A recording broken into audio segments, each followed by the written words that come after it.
Hello and welcome everybody to another episode of Ambrosia. Today, of course, we have with us Mr. Shekhar Ramamurthy. He has been in this industry for almost over 3 to 4 decades.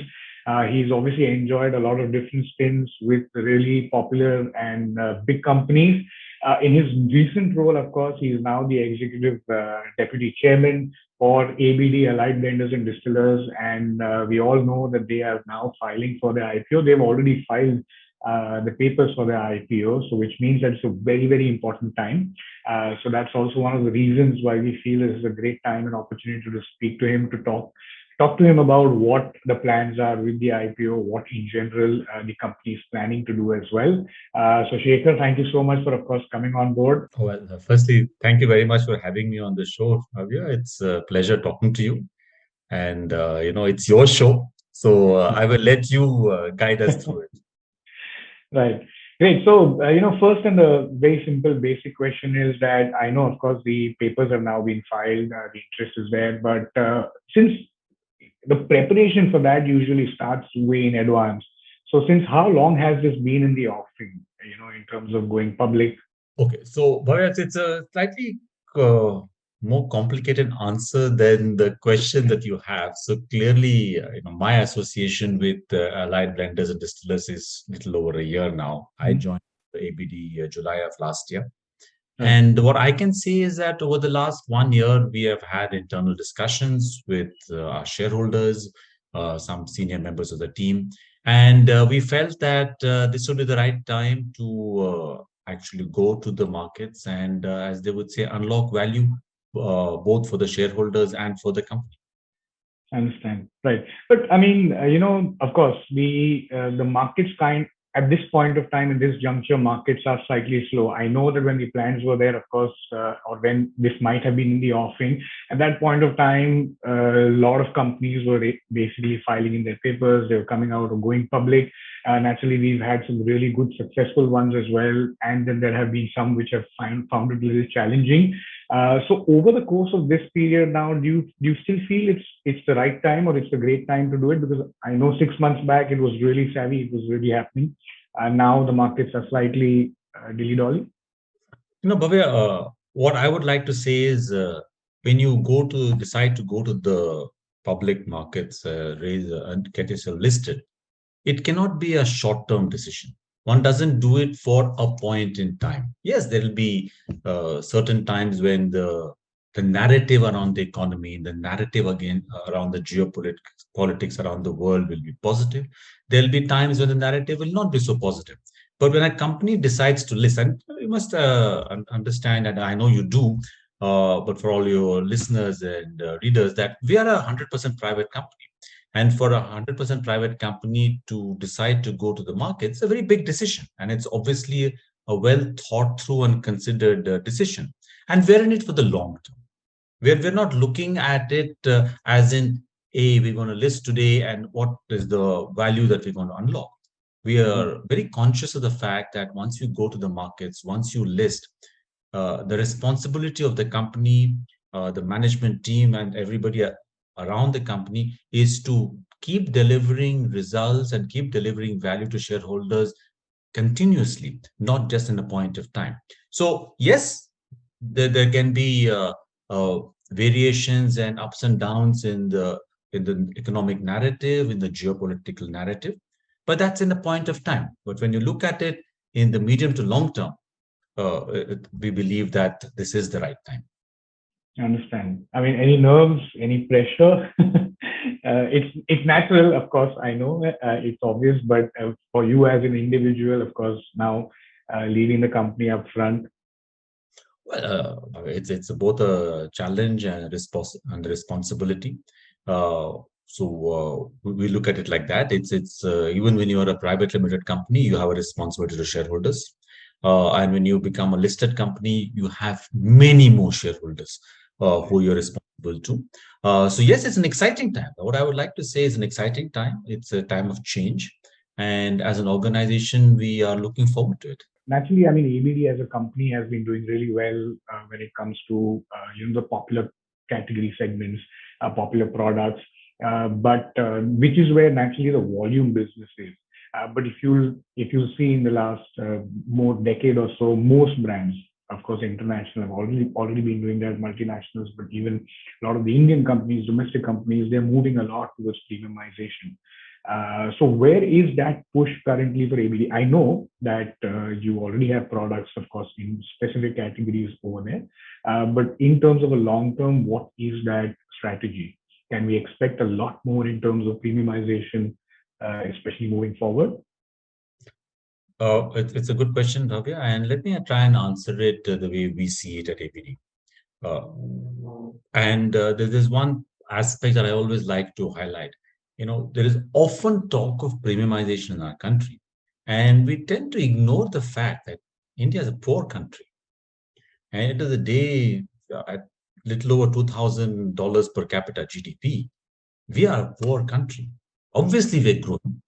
Obviously, our economy is growing, and obviously, there are many more people are coming into the consuming class.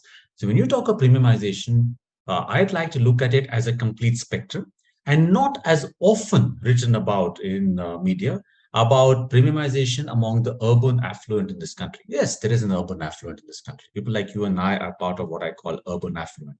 And yes, our lifestyles could be probably no different from our consumption patterns, could probably be not very different from what would be in the developed world.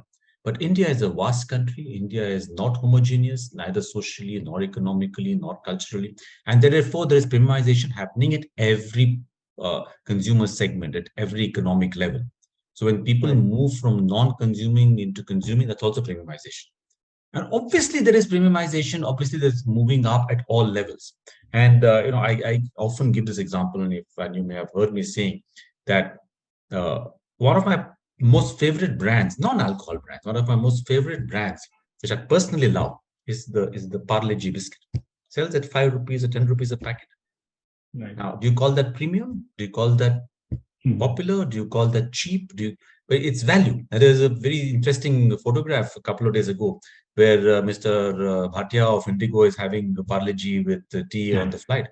Right. So, therefore, I think when we talk premiumization in this country, we must remember that people are looking for quality at every price level. So, let's talk quality upgrade. Indians are now not going to accept poor quality, whether it's in terms of packaging, whether it's in terms of product, whether it's in terms of Right. value that they get. So it's very important to focus on that. And another company I will give an example of is Suzuki Motors. They have offerings starting from 3-4 lakhs to up to 17-20 lakhs, and tomorrow probably they're at higher prices. Now, Right. as a person who buys a 5 lakh car, does the person believe he or she is buying cheap? Or is that person believe he or she is buying best in Right. class, as the automobile companies say? So you can buy a 1 crore car also, or maybe more. So does a BMW X3 which sells 20 lakhs cheap, or a BMW X5 cheap because there's a 7 series? So so all I'm Right. saying is one needs to we're not use. One is just be conscious that in a country like ours, there is a market for everybody, and everybody is moving up the value chain.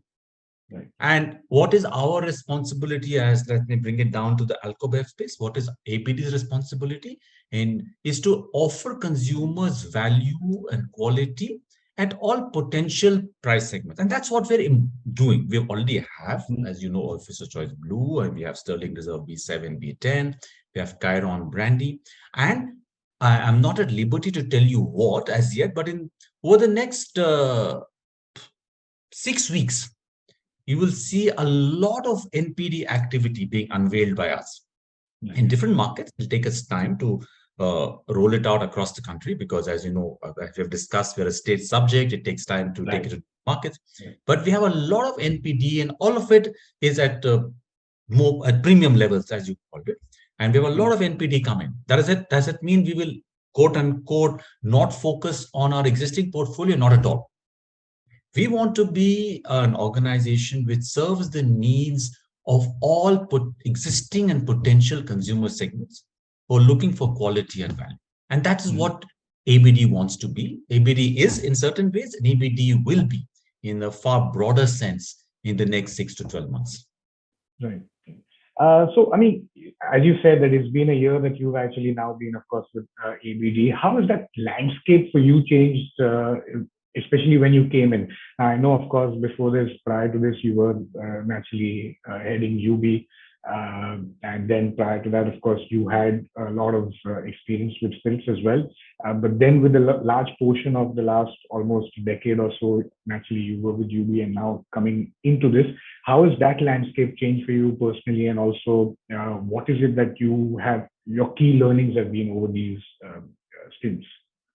Well, let's put it this way. What is common to the beer industry and spirit industry, and what is common is that the regulatory framework is the same. We operate under the aegis of the state excise departments in every state. That doesn't change. The nuances can change of what is the duty levels, but the fact that we are a state subject, the fact that we have to work within the rules and regulations of the states doesn't change at all. So in that sense, it's all the same. However, there are obviously differences, and I have said this even when I was a part of the beer business, that India is a spirits country. In terms of pure alcohol, Right. 88, almost 85 to 88% of all alcohol consumed is in the form of spirits. Only about 10 to 12% is in the form of beer in terms of pure alcohol. Whereas the global average is about 50 to 60% in the form of beer and balance in the form of spirits and wine. So India is a spirits country, and it's a growing business. Indians are naturally inclined to consume spirits, and therefore it's a very exciting time for me personally to be with this industry. Now, talking a little bit about the journey of products as well, naturally it is, there are two ways to venture onto those journeys. One is obviously you develop your own products, you create your own space to position them. And the other is obviously when you would possibly do acquisitions or M&As and so on. Now, I know that you're not allowed to allowed to say anything which is forward-looking, but in general, from a company's perspective, what is the right balance or a sort of mix that you kind of look at in order to achieve whatever objectives that you set out? Is it kind of a 60-40 ratio? Is it a 50-50? How does that work? And just tell us a little bit about that. Well, it's to give you a general answer to that, it's a matter of strategy. Every company will follow its own strategy, and two, it's a matter of opportunity. So sometimes strategy meets opportunity, and something can happen. Sometimes opportunity is there, and you modify strategy, and therefore what management jargons call agility, and then you find a meeting point between opportunity and strategy. So there's no hard and fast rule whether it should be 50-50, 60-40, 80-20. Most companies who are established would like to obviously develop their own brands, their own products, invest behind them. But as and when opportunity arises for a brand or a product or an enterprise which is complementary, and when an organization feels that the value is something which is value accretive, the cost of that opportunity is value accretive, then decisions get taken. So this is, I can only give you in general, because like I said, it all depends on opportunities which can come along, not just for ABD but for anybody. Understand. Right. So which is what, so I know that you somewhere answered that question a little bit, but in terms of aspirations in that case, and ambition, where does ABD lie? I mean, today, I mean, naturally, I know that there is an existing portfolio which is really popular, especially a few brands, they're millionaire brands. We obviously know about those. But in terms of maybe like a 1 year or a 2 year objective or near or long term goal, where would that aspiration and ambition be? I am not allowed to give you forward-looking Forward, statements. So, I know. but I think I can say that we would like to continue a journey of being a successful Indian alcobev company, and we're going to strengthen our brand portfolio, and that's something we've already said in our DRHP. You're going to see a lot more innovation from our side over the next 12 months. Right. So, can we talk a little bit about the trailing P? I mean, can you just give us a little bit of an idea of that?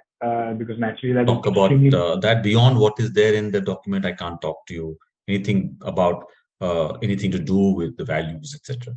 Right. No, no, not the value. Of course, the trailing fee is basically something which is in the last 1 year. It Yeah, would have but already since we are not a listed company, that is not so relevant today. understand. Those become Understand. more relevant as they become listed. And as you know, as per SEBI guidelines, that's something I cannot talk to you about. Understand. Okay. I know that you've spoken about this in terms of the kind of giving us a breakdown of what the value is, and also what the breakdown is basically what we're looking at. But can you just, for the benefit of our viewers, just give us a little bit more in depth about that, the overall size of the IPO, as well as what is that percentage in terms of what's going to be used, and how is that going to be bifurcated, if any info on that. Well, I can tell you what is there in the document, which we have filed with SEBI. We are looking to raise about 2,000 crores from the markets. Half of it will be offer for sale, new share from the existing shareholders, and half of it will be new issue. The offer for sale will be something which will go to the shareholders, and the new issue will come to the company for approximately 1,000 crores. We're going to use a little over 700 crores of that to retire our existing debt, and the balance will go for general corporate purposes. And we're going to evaluate various opportunities that will come up to use that. Mm-hmm. Mm-hmm. So, naturally, I mean, there are not too many companies which have really gone public when it comes to the alcohol industry, especially when it comes to domestic players. There are probably just not even a handful. I would just say one or two, obviously, kind of reach that. So, we are pretty confident, of course, as part of the industry, that naturally ABD will do really well, and of course, our well wishes in that respect as well.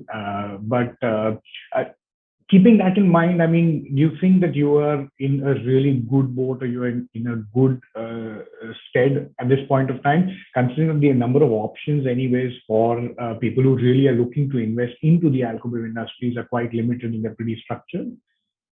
Well, I think that's the attraction for us. As you rightly said, there are very few opportunities for investors to participate in alcobev companies. And this is an exciting space. This is a space which is going to see steady growth forever in most countries, particularly ours, because we're still a young country, we're a growing country, we're a developing country. And that's the attraction for investors. Mm-hmm. Right.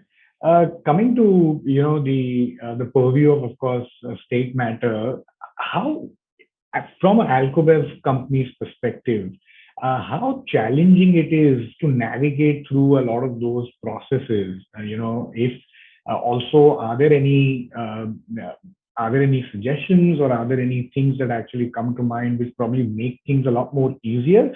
And how has that journey been? A follow up on that is, how has that journey changed from what it was before to possibly what it's now? Has there been a lot of remarkable improvement in that system?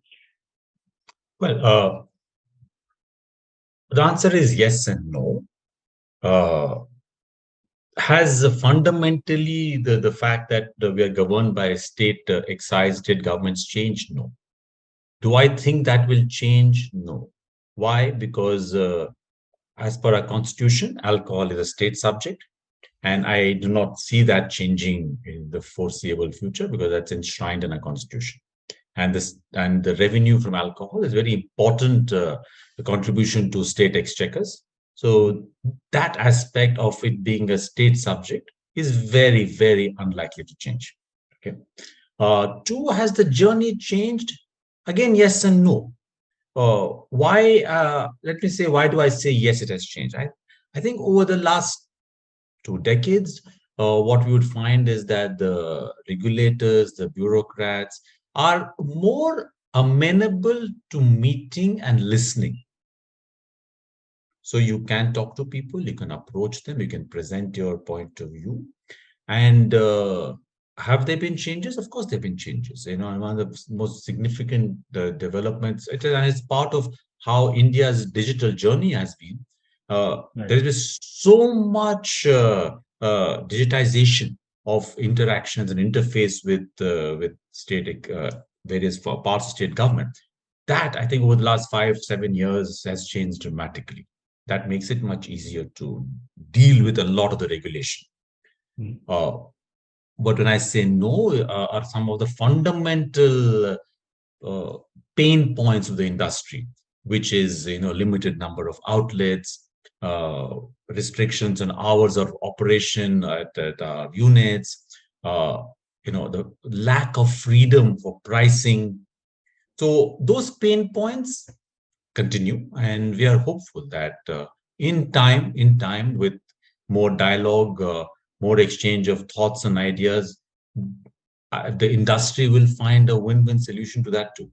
Now, there is a significant amount of investment that ABD has done, of course, in the past few years, which is wherein ramping up a lot of their production, ramping up a lot of plants. Now, I know that in Telangana as well, they've actually have a state-of-the-art facility, which is a bottling as well as a unit. Um, how has that helped ABD in achieving or a lot of their ambitions, or also would you call producing a lot of the products in the portfolio that they have today?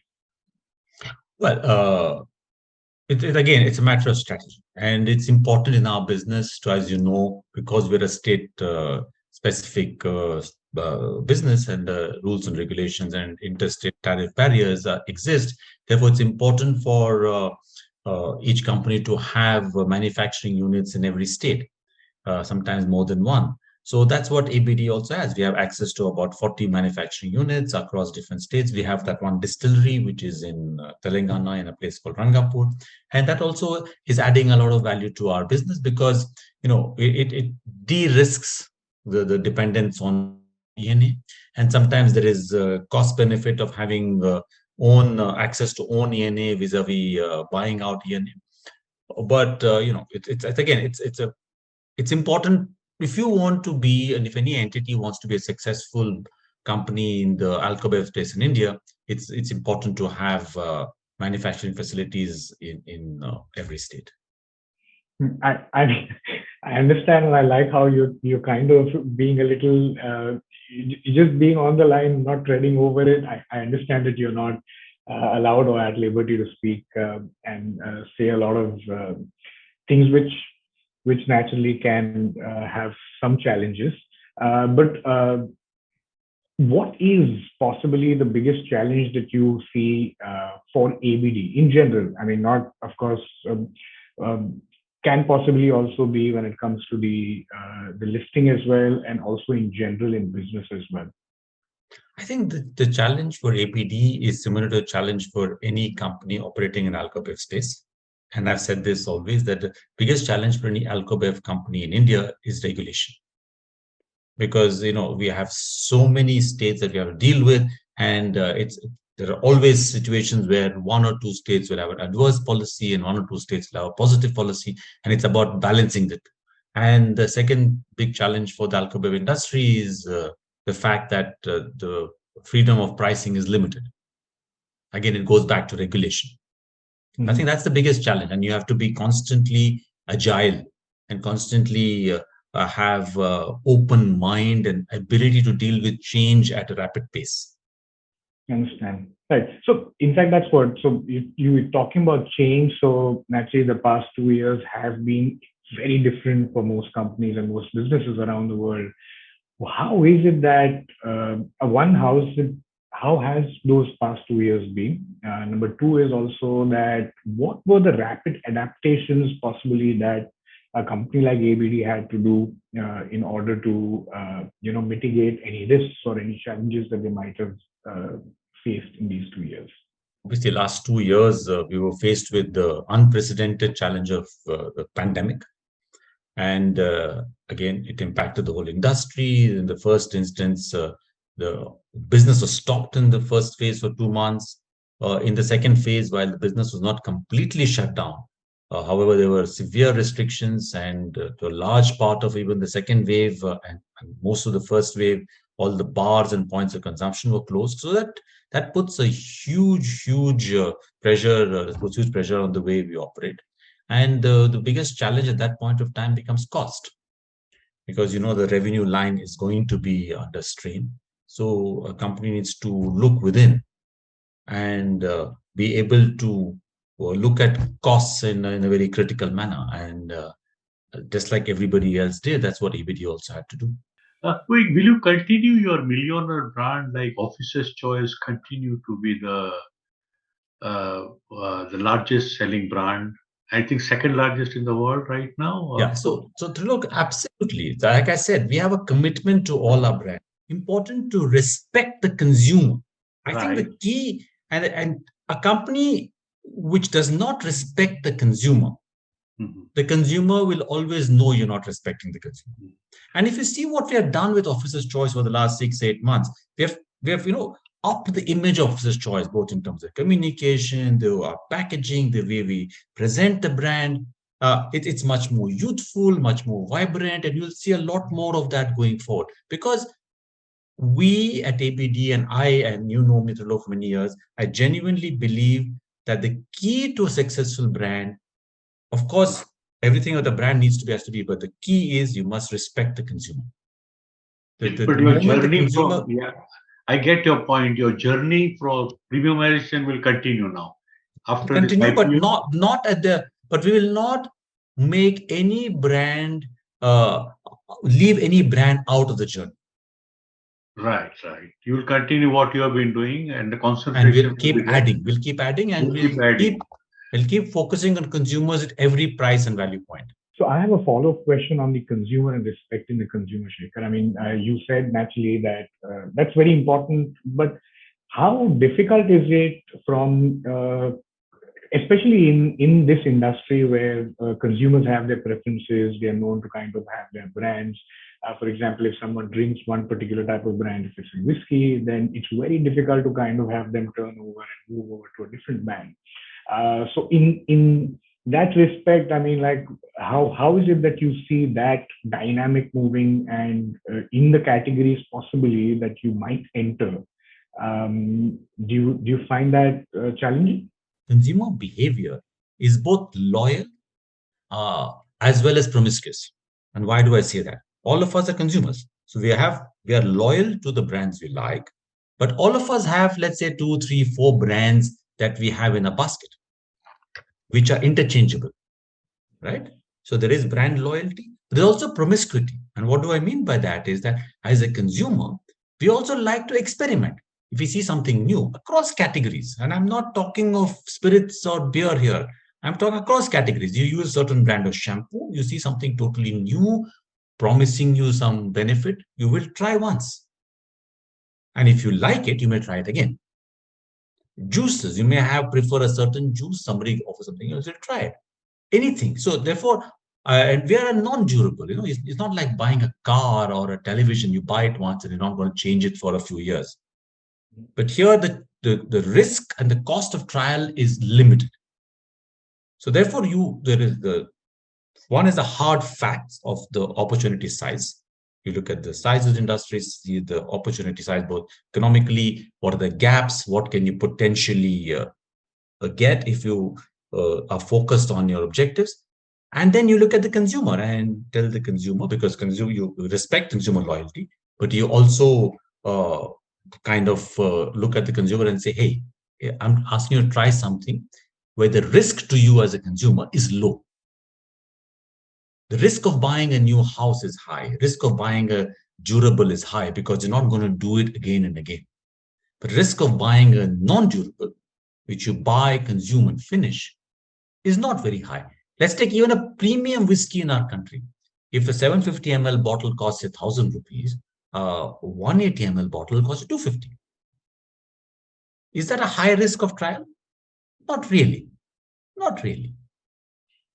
So I think that's the opportunity for in the non-durable business. Thank you so much, Shekhar, of course, for doing this. And once again, as you know, that obviously we've been associated for so many years, and I know that you've been associated with my father for so many years. So we wish you best of luck as well. And I'm very confident that it will be a great listing, of course. And I'm pretty sure that the public will lap this up for Great sure. listing and many times oversubscribed also. We wish so. Thank you. Thank you. Thank you so So much. you are one of the Thank company like United Spirits, United Breweries, Redigo Kaitan, and yours will be the fourth most sought after companies, Thank probably you. post listing. Okay. Thank you Thanks a so much, lot. Bye Bhavya. Thank bye. you so Take much. care. Bye bye.